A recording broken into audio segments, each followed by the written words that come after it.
Hi, this is Gail at Gail Julie Makes, and bear with me because I'm doing my first ever tutorial video today.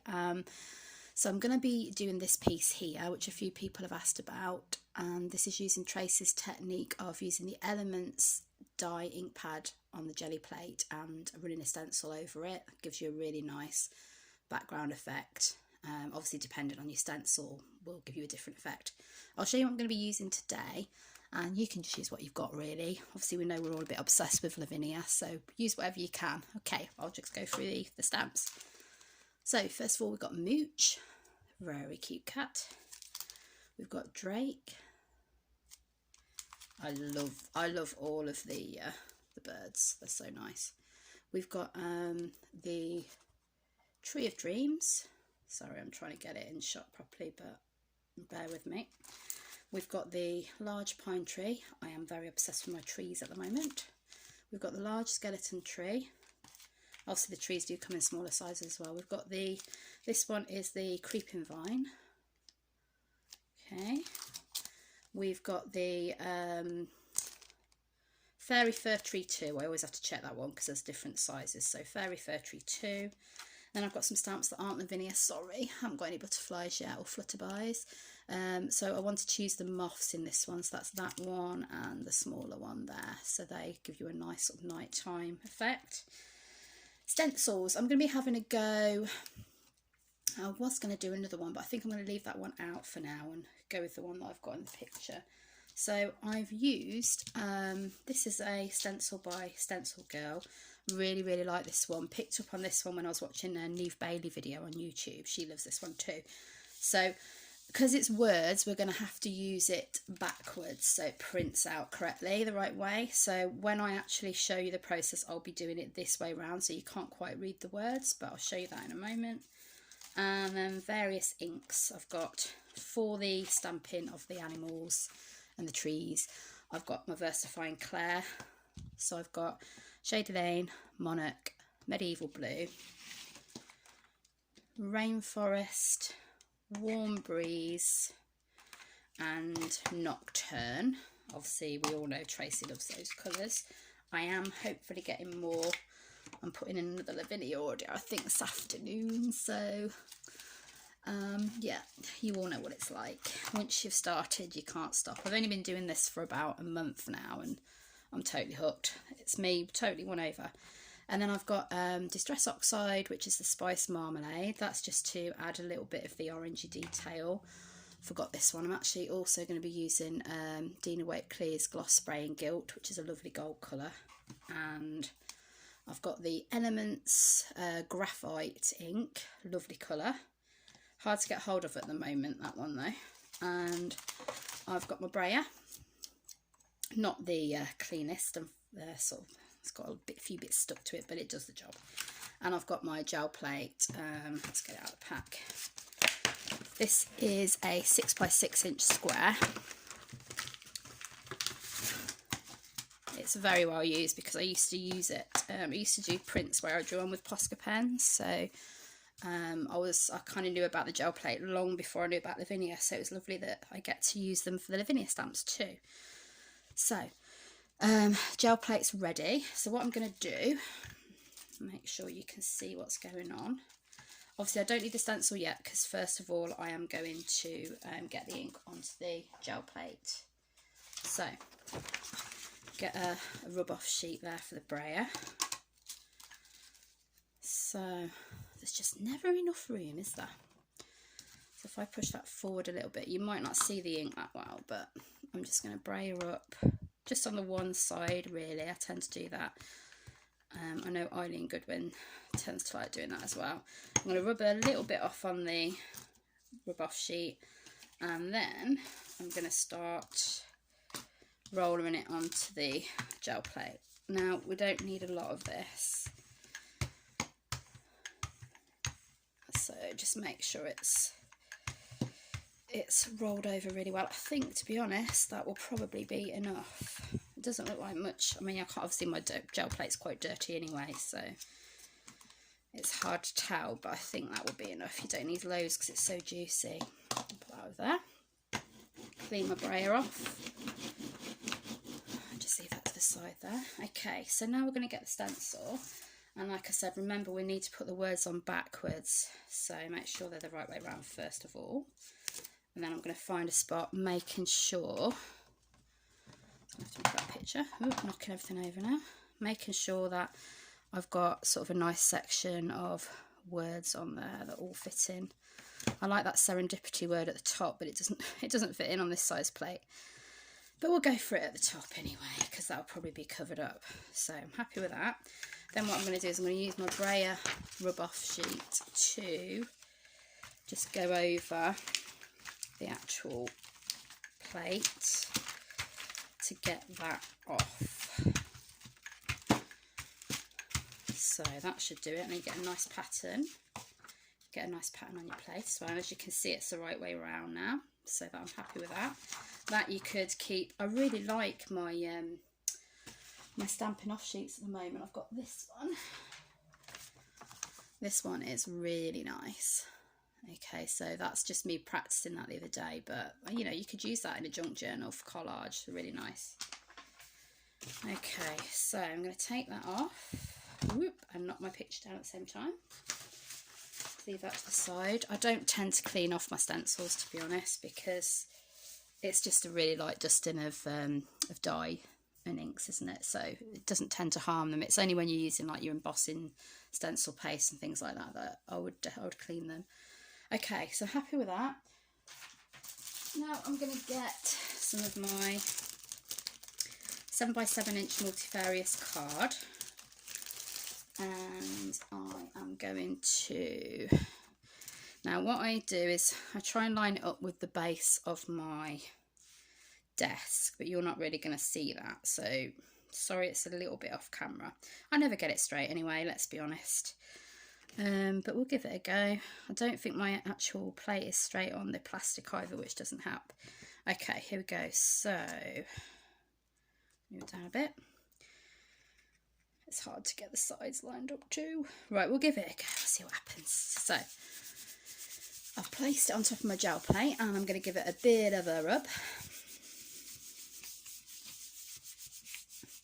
Okay.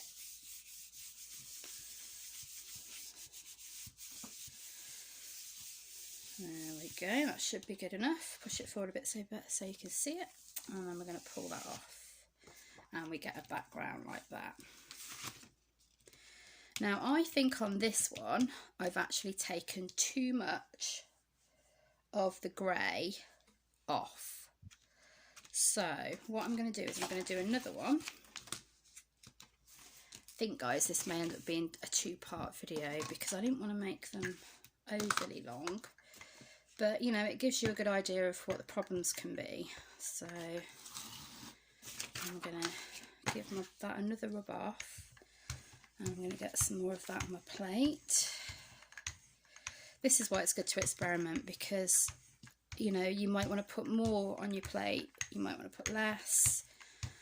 It just all depends on what effect you're going for, really. So that's on there.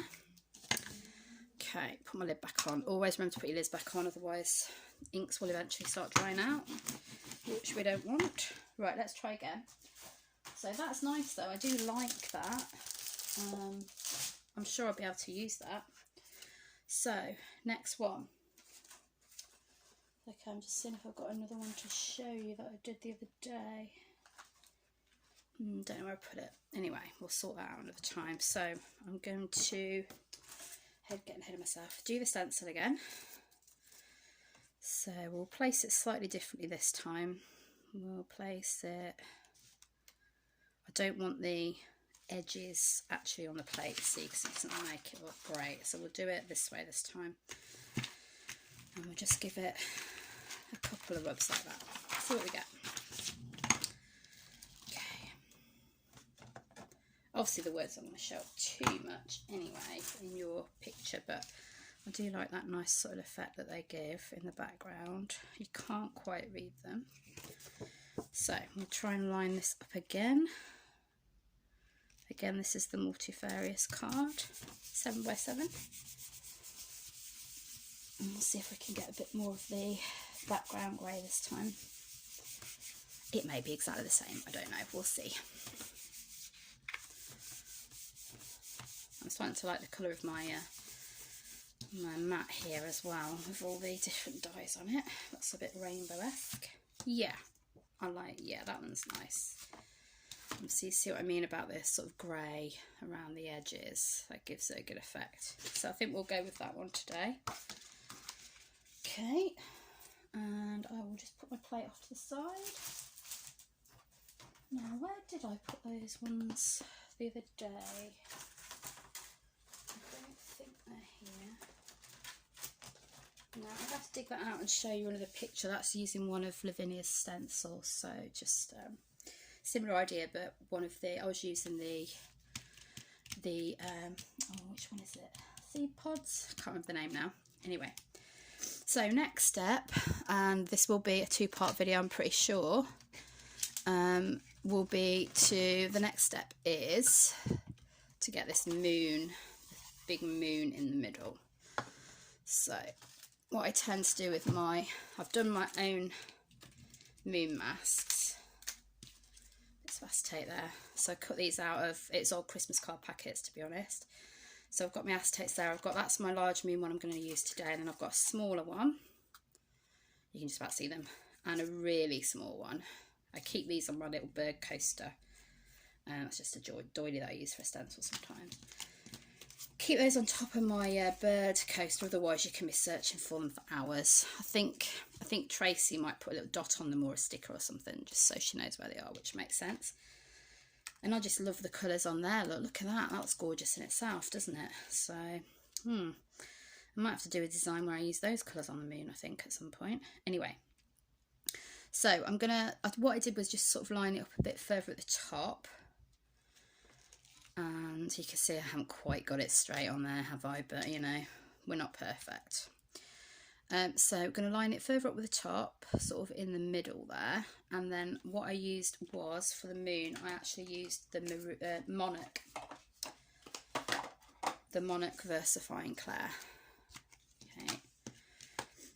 So we all know Tracy's technique, so get a bit on your blender. Rub some off. I always, this is why, I'll do it up here so you can see it, this is why it's always so colourful on my mat. Okay, rub some off. I don't want like lots on it, I just want a light effect. There we go, and I'll rub some more off on here as well, so we get pretty colours on here again. And then I'm going to start just blending up and out. Okay, so we get that nice moon glow. Obviously a lot of this will disappear later when we add some more colours on, but we're going for that nice ray, sort of the rays. Obviously you can do it as a sunshine or a moon, the rays coming off. So we're going in the direction of the circle really, so always pushing outwards. So don't worry too much if your moon moves a little bit like mine just did. You can always pull it back, not a problem. And see, just move, but I just try and move it back to the same spot. You can usually fix these things. Just going to take a little bit more off my mat, so do that bottom bit there. And then we've got our nice moon effect.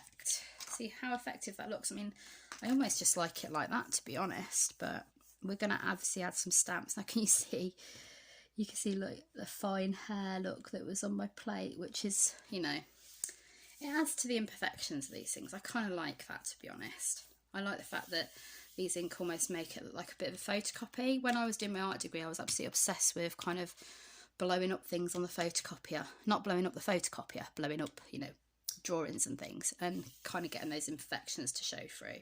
So loving that at the moment, happy with that. So I'm going to put the lid back on my Monarch.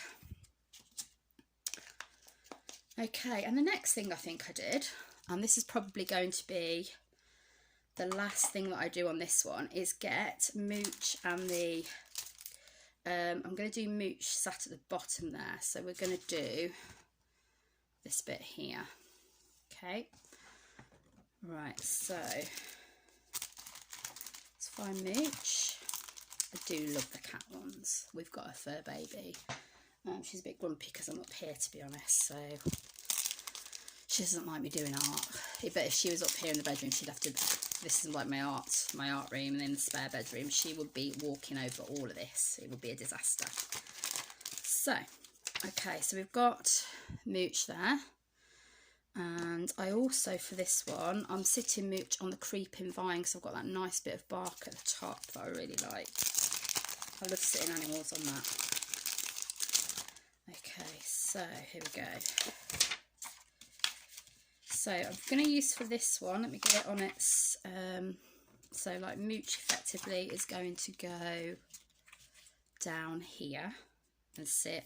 Part of his tail is going to be obscured by the creeping vine.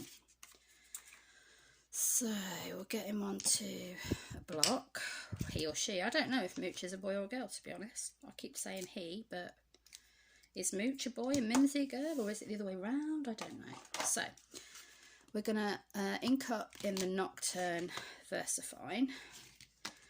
Now, I'm not always like Tracy in that I can see I'm throwing it down already. So if I end up doing that, what I do, sorry about the noise, should be prepared with this because I know what I'm like.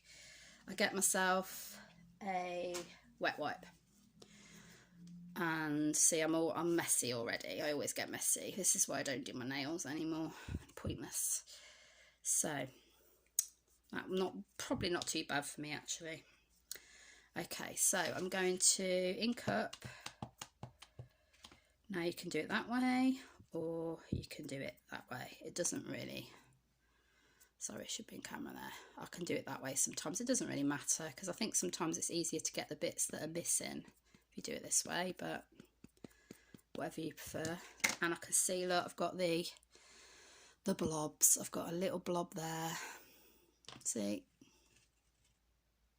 And I've got some blobs down the side. I don't want those on the picture. Now, this is something I have to be really careful of because quite often I will do my picture and then I'll find I've got a big blob that I didn't realise was there.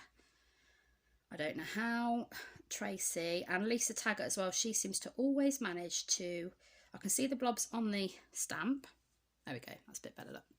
I can see the blobs on the stamp, but for some reason they don't get them on the piece of paper. I don't know how they do it. So I'm going to stamp Mooch down first. Make sure this is in shot, yeah.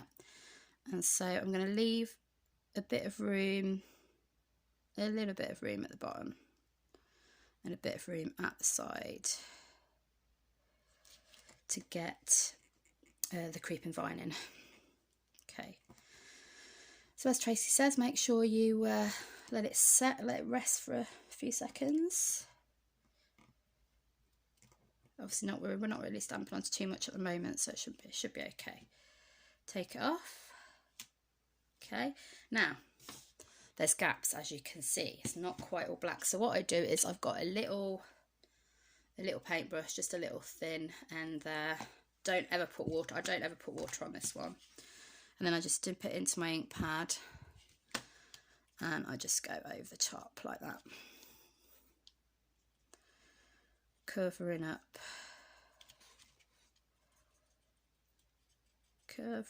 those bits that didn't quite tape properly. And it looks absolutely fine when you finish because it just needs to dry. That's why it looks a bit, it'll glare a bit initially, but it just needs to dry. Okay, there we go. Happy with that for now. Whoop. Okay. Lid on the VersaFine, and that can just go back away for now. Okay, next one, I'm just going to do the creeping vine, and then I'm going to have to call this a day. This is part one, nearly over. Okay, so I'm just going to use this small block again, and because it fits this, I'm just going to make sure I'm just really inking up the black bark. Well, if I say the black bark, I mean the bark at the top. Okay, so again, stamp it. This one always takes me a bit longer, and again, look, what a mess. So let's do it this way. We're only human, aren't we? These things happen. Okay, so I've got a bit of the vine in. I'm going to try and rub a bit of that off with my baby wipe because I mean, I'm not gonna, you won't see it, but I just might as well clean it off. Okay, and then I've cleaned off my block. I'm happy with that. And then I'm literally just gonna stamp so it looks like Mooch is sitting on the block. Okay, and again, we can colour this in later, either with a bit of the graphite ink or a bit of the Nocturne. Okay, so I'm happy with that. Right, so that's end of part 1. I'll be making part 2, and hopefully you'll be able to view them, you know, pretty much straight one after the other. Thanks for watching. Hope you enjoyed it so far. Take care. Bye.